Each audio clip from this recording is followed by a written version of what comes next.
साथियों, आज मैं आपके लिए एक बहुत ही ज़बरदस्त केस को लेकर आया हूँ। ये केस क्या है? ये केस है एफएमडी का, खुरपका मुंहपका रोग का, फुट एंड माउथ डिजीज़ का। तो ये जो गाय आप देख रहे हैं अपनी मोबाइल स्क्रीन के ऊपर, इन दोनों गायों को एफएमडी हो रखी है। तो इसके बारे में पूरी जानकारी बताऊंगा कि कैसे इस केस को डायग्नोस किया गया, ट्रीटमेंट की गई, ट्रांसमिशन इसमें कैसे होता है, सिम्टम्स कैसे देखे गए, हर एक जानकारी आपको हम बताने वाले हैं। तो इसी तरह की प्रैक्टिकली वीडियोज़ देखने के लिए आप हमारे इस यूट्यूब चैनल को सब्सक्राइब करें, इस वीडियो को लाइक शेयर करें, और किसी भी तरह का डाउट रहता है तो आप नीचे हमें कमेंट सेक्शन में मेंशन कर सकते हैं। तो साथियों, यह जो एफएमडी होती है, फुट एंड माउथ डिजीज़ होती है, यह गाय, भैंस, भेड़ और बकरी में बहुत अतिशीघ्र फैलने वाला रोग होता है। ठीक है। और यह जो रोग होता है, यह एक साथ बहुत सारे पशुओं को अफेक्ट करता है, बीमार करता है, और इसमें जो मरने वाले पशुओं की संख्या होती है वो कम रहती है। यानी कि फैलता बहुत अधिक है लेकिन मरने वाले पशुओं की संख्या कम रहती है। और जैसे हम मान लीजिए कि फ़ॉरेन से कोई एनिमल परचेज़ करके लाते हैं और वह एफएमडी से पीड़ित है, तो यहाँ आकर भी वह हमारे जो एनिमल हैं उनको अफेक्ट करेगा। और यानी कि यह एक पशु से दूसरे में, दूसरे से तीसरे में, तीसरे से चौथे में, इस तरह से ये फैलती है। और यह एक वायरल डिजीज़ है, बहुत ही खतरनाक है।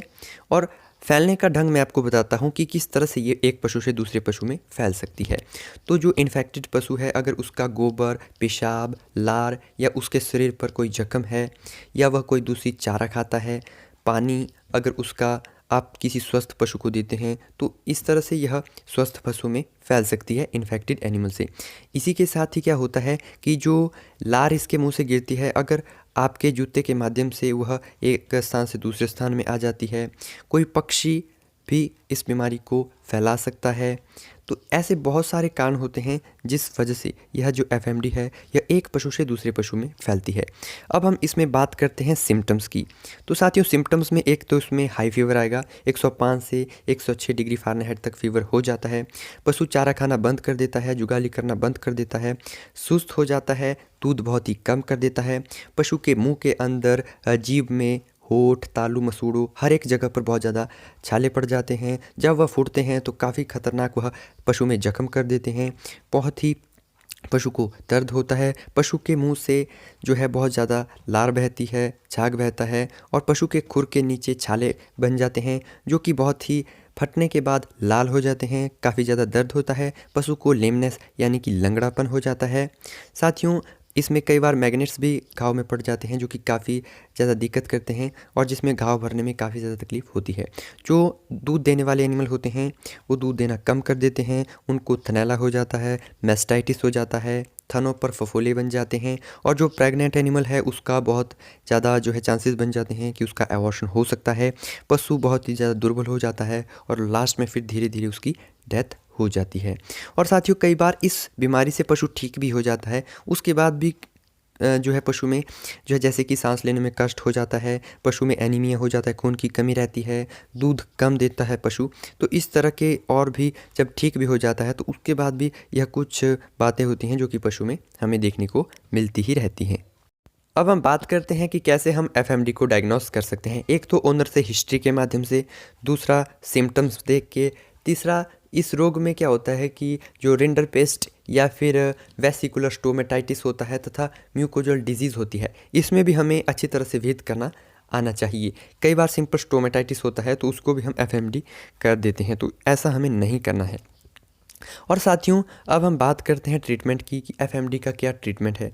तो साथियों, एफएमडी में सबसे पहले हमें करना होता है कि जो पशु के मुंह के अंदर छाले आए हुए होते हैं और जो पशु के खुर में यानी कि पैर में जो घाव हुए होते हैं उनको साफ़ करना होता है।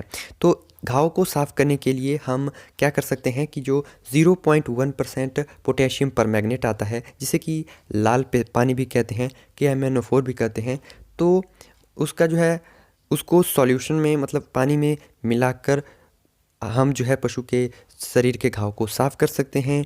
इसके अलावा घाव को साफ़ करने के लिए हम क्या कर सकते हैं कि बोरिक एसिड ले सकते हैं। जो बोरिक एसिड आता है उसका एक भाग ले सकते हैं, और जो ग्लिसरीन आता है उसका हम 8 भाग मिलाकर पशु के मुंह के छालों को साफ़ कर सकते हैं।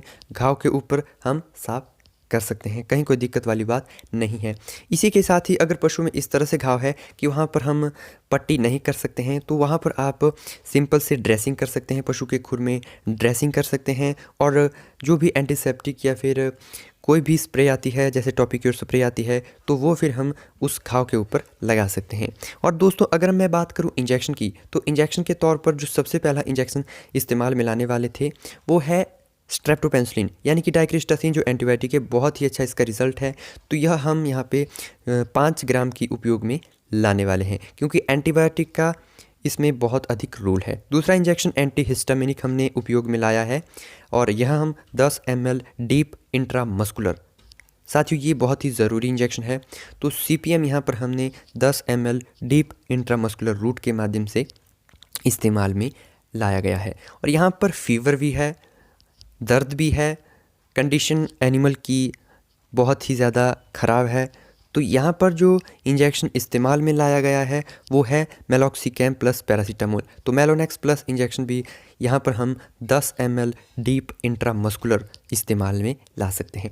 इसी के साथ ही एक और इंजेक्शन बहुत ही ज़रूरी है, विटामिन B कम्प्लेक्स इंजेक्शन। बेलामाइल का आता है B complex with liver extract. ये जो इंजेक्शन है, ये वाला इंजेक्शन भी हम 10 ml डीप इंट्रामस्कुलर रूट से इस्तेमाल में ला सकते हैं। और साथियों FMD का जो ट्रीटमेंट होता है लंबा चलता है, कई बार ये 3 से 5 दिन का चलता है, और स्थिति गंभीर है तो 5 से 10 दिन तक का भी जो ट्रीटमेंट है वो इसमें चलता है। तो ये जो चीज़ें हैं ये बहुत ही ज़रूरी हैं और ध्यान देने वाली होती हैं। और साथियों जो कई बार स्थिति ज़्यादा ख़राब हो जाती है तो जो डेक्स्ट्रोज इंजेक्शन आता है उसका इस्तेमाल ना करें, क्योंकि खुरपका मुंहपका बीमारी में जो पशुओं को डायबिटीज़ हो सकती है। तो इस बात का भी हमें यहाँ पे ध्यान देना चाहिए। और यहाँ पर जब पशु ठीक हो जाता है तो उसको FMD वैक्सीनेशन करा सकते हैं, ठीक है। अगर पशु आपका FMD से ठीक है तो आप पशु को ज़रूर से FMD वैक्सीनेशन करवाएं। और गाइज़ यहाँ पर मैं आपको एक बात बताना चाहता हूँ कि जब आप FMD का ट्रीटमेंट पशु में करते हैं तो खुद को भी, स्वयं को भी बिल्कुल सही तरह से साफ़ रखें, सही तरह से अपने भी प्रोटेक्शन रखें।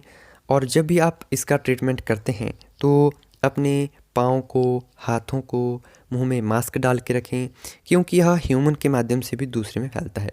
जैसे यहाँ पे हमने जो है, आप फ़िनाइल का इस्तेमाल कर सकते हैं, और फ़िनाइल में जब आप ट्रीटमेंट कर देंगे तो उसके बाद फ़िनाइल में जो है अपने पैरों को डिप करें, जूतों को डिप करें, ताकि ये जो लार है ये हमारे पैर से, कपड़े से एक स्थान से दूसरे स्थान में ना जाए और एक पशु से दूसरे पशु में ना फैले। तो इसी तरह से हाथ पैर को अच्छी तरह से साफ़ रखें, और जो कपड़े आप पहने हैं उनको भी अच्छी तरह से साफ़ रखें, ताकि यह बीमारी ज़्यादा ना फैले। तो साथियों ये जो सारी बातें मैंने आपको बताई FMD के बारे में, ये बहुत ही ख़तरनाक वायरस है, तो इसलिए अपना भी ध्यान रखें और पशुओं का भी ध्यान रखें।